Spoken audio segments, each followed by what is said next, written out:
Good morning and welcome to Rose Red Homestead. Today we're going to do something that I am just so excited about. You know, I love new ways of doing things. I appreciate the fact that I still have my intellect to where I can still learn things. It's a blessing. And so I get very excited when I learn something new that is exciting. And this certainly was. And it came to us via one of our viewers. I introduced our new clay pot, which is one of my new favorites. Of course, a new broom sweeps clean, as they say. I love different ways of being able to cook things. And I really never paid much attention to clay pot cooking, but a comment from a viewer sent me down a rabbit hole looking up clay and all of the benefits for clay pot cooking. And what she described was so compelling that I just had to try it out. So I got a clay pot that I specifically measured to be sure that it would fit inside our sun oven, because even though I love a new way of cooking, this one requires it to go in my electric oven or a gas oven, whatever you have. And I thought, okay, so that's just one more thing that if the grid goes down, we may not be able to use if the power goes out. Now, we have ways that we can keep our things going because we have generators and we have lots of solar power stations that we can also use. But this also fits in my sun oven. And we're going to show this one today, and in a week or so, I'm going to show putting this, we're going to try it out in the sun oven to see if we can get the benefits of clay cooking inside our solar oven. So what are the benefits of clay cooking? Well, I'm so glad you asked, because here are just some of them. Health and nutrition. It maximizes nutrient retention. Almost 100% of nutrients are preserved and trapped inside, and neutralizes acidity. It natural unglazed clay is alkaline, which interacts with acidic ingredients like tomatoes to balance the final pH of your meal. Reduces fat and oil intake. You don't need to add any of that. Infuses natural minerals. As the clay cooks, the steam that is generated on the inside, and we'll talk about that in just a minute, brings some of the compounds from the clay into the food, such as very small amounts of essential nutrients, calcium, phosphorus, iron, and magnesium. Chemical-free cooking, you don't need to use any, there's no toxic chemicals in these at all. Just be sure that you purchase a clay pot from a reputable brand so that you know that the clay is pure and doesn't contain any nasty stuff. It eliminates hot spots.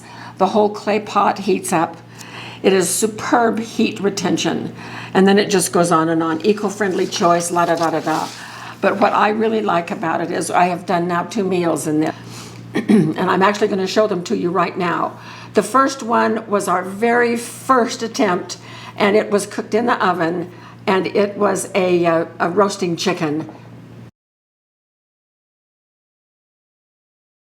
Best chicken we've ever eaten. It was succulent, tender, juicy, just delicious. We cooked it with vegetables, and it was wonderful.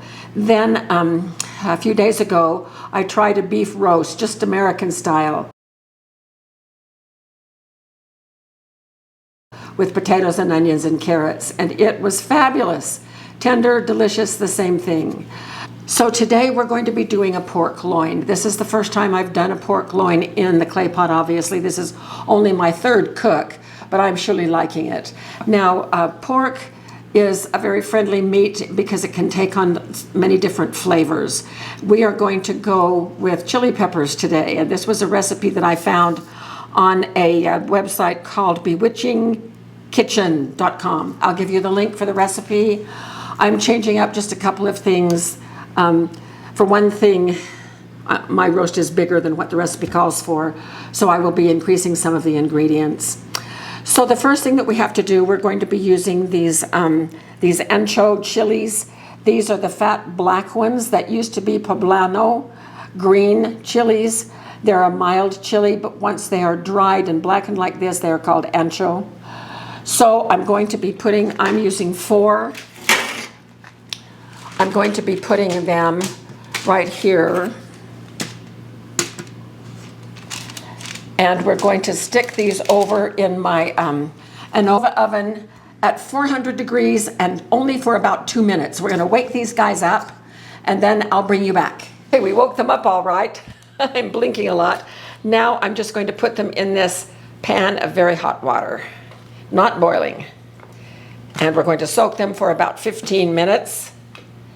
They are floating up to the top, so I'm just going to put this strainer in the water to hold them below the water level edge. Are they getting your eyes? What? Are they getting your eyes? Yes, are they getting? Yeah. So Jim is sitting over there. He says the smell, the whatever it is. Yeah. The molecules from these chilies are causing our eyes to water a little bit, just like onions. Okay, so these need to sit for 15 minutes. During that 15 minutes, I'm going to be doing 2 things. First of all, when you cook with clay, now my pot is glazed on the outside. Some pots are not. I did a lot of research and I decided to go with glazed on the outside and in the bottom. My pot is glazed on the bottom, but it is not glazed on the top.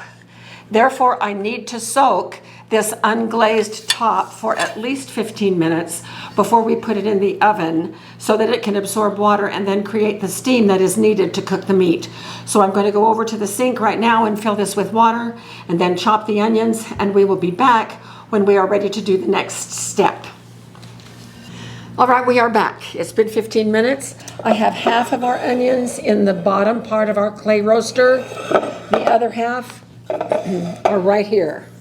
So I had to redo how I was soaking the chilies because they kept popping up. So this works just fine. And actually, I'm gonna put on some gloves here. So we have to, they're very soft.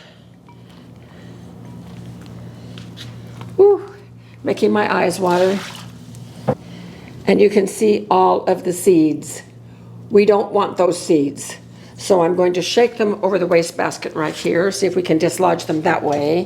And when I get all of the seeds off and that stem piece, I'm going to put them right here in my little mini food processor.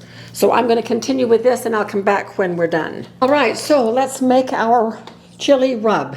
So we have all of our chilies and I've torn them in smaller pieces down in here. And there is a seed or 2 in there I'm not going to worry about. So to that we have to add 2 chipotle chilies in adobo sauce. So we'll do that. Chipotles are a little different. So there's 1 and there's 2. And I'm going to get a little bit of the sauce there. Okay. Now we do 1 teaspoon of minced garlic. So I'm just going to open this up and put 1 teaspoon in. That is that. 1 tablespoon of olive oil.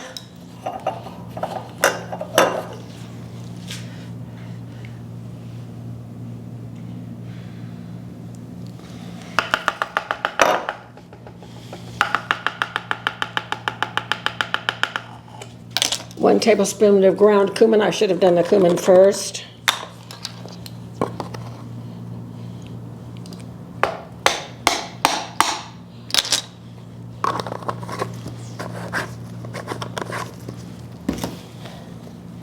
A pinch of ground cloves.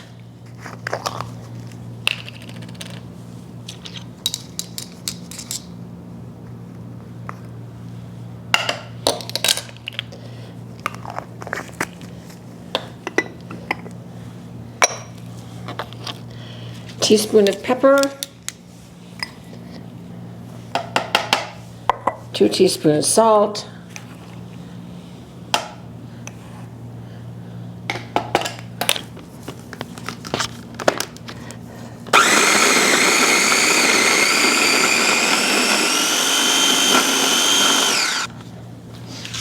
and I'm going to put just a little bit more oil in.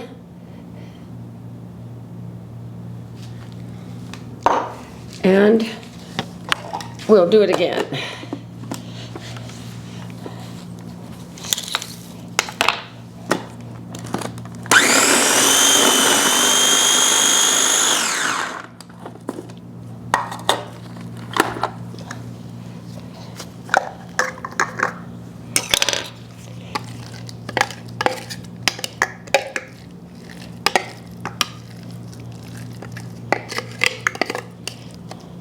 Well, it's very pasty.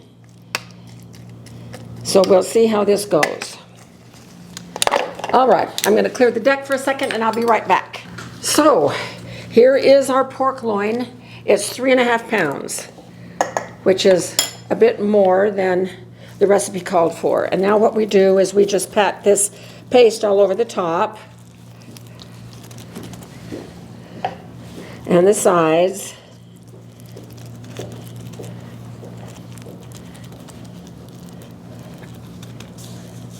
I think this paste should be more pasty.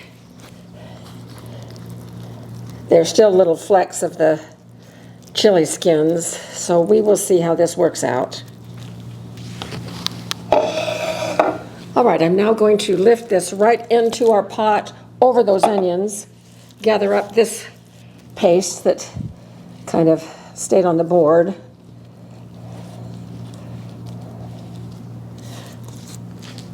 Cover with the rest of the onions.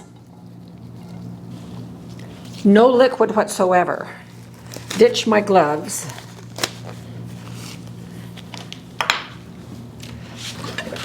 I just dumped the water out of the lid, and we're now going to put the lid on. Now, what happens now is, because this is clay, it is breakable, and we don't have anything hot in here. It's all room temperature. The oven is not preheated. These clay pots go into a cold oven. So I'm going to put it in the oven, and this recipe calls for 300 degrees Fahrenheit for an hour. Other recipes call for 400 for an hour and 15 minutes. But the smartest recipe I read, which isn't this one, but this one I wanted the flavors for, said to cook it to 145 and to cook it at least an hour without raising the lid. So the raw clay on the lid has absorbed water, and it is now going to release that as steam and cook that pork loin until we hope it is just tender and succulent, like the other two chunks of meat that I have cooked, the chicken and the pot roast. So it's going in a 350, well, it's going in the oven, and I'm going to split the temperatures between what I saw online, and I'm going to roast it at 350 degrees, untouched for an hour, and then we'll probably lift the lid and check the temperature to see if it is 145 at its center. So we'll be back when we know more. All right, I just took it out of the oven. It is up to temperature, and it has been an hour and a half. So here is the lid, and the lid does get spattered, and those spatters are kind of permanent, but that's okay. And so here's what this looks like. Dark is the dark chili, so it's not burned. But look at all the liquid that is produced, and you can see the spatters all around. So we're going to just let this sit for a couple of minutes and then come back and take a taste of it to see how it is. It's been sitting for about 5 minutes, so we're going to lift it out of the pot and bring it over here to the cutting board. Now there looks like some very,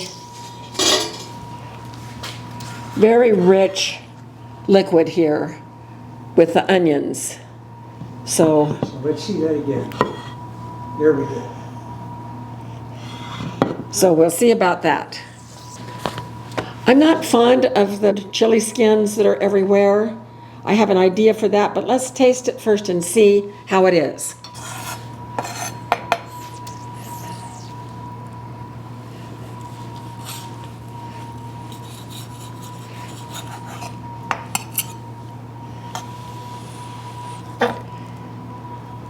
Just cutting some bites here.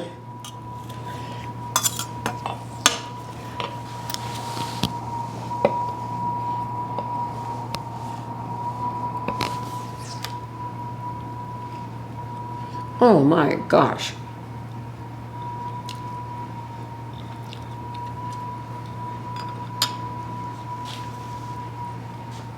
The last tenderloin like this we cooked was when we were with my sister Cindy, her husband John, and we were camped at Bryce Canyon.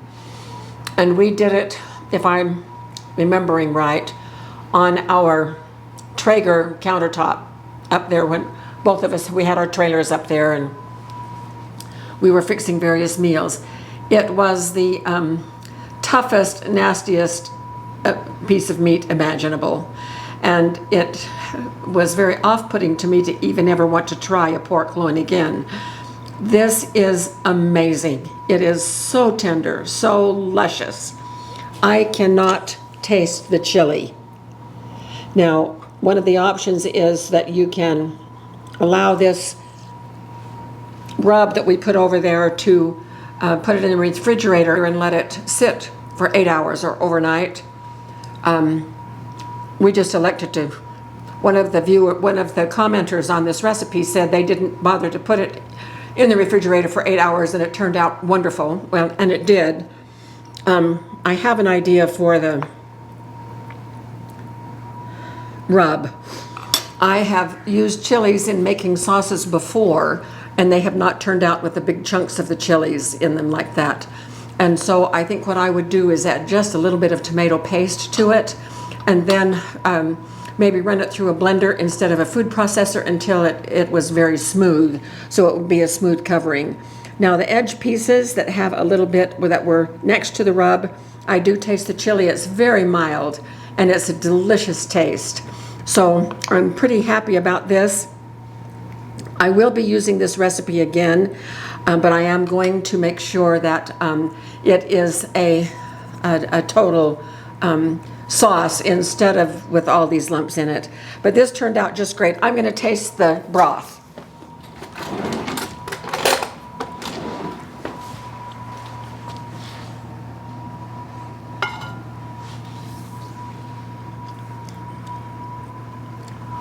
Oh my. Lots of chili taste there. It is fabulous. Drizzling a little bit of the broth over the meat is just going to make this a wonderful meal. Now, what I'm going to do with this is I'm going to cut it in pieces and freeze it in meal-sized portions for us so that we can have it over the next several weeks. And so that's all there is to it. It's just so easy to cook in a clay pot. And when the inside of your pot is glazed, it's a very easy cleanup. And you don't ever use anything. Well, just follow the instructions on your own pot to make sure that you keep it in a top shape. So we'll be coming back in a week or so and using this pot again. This time we're going to cook a chicken outside in the sun oven.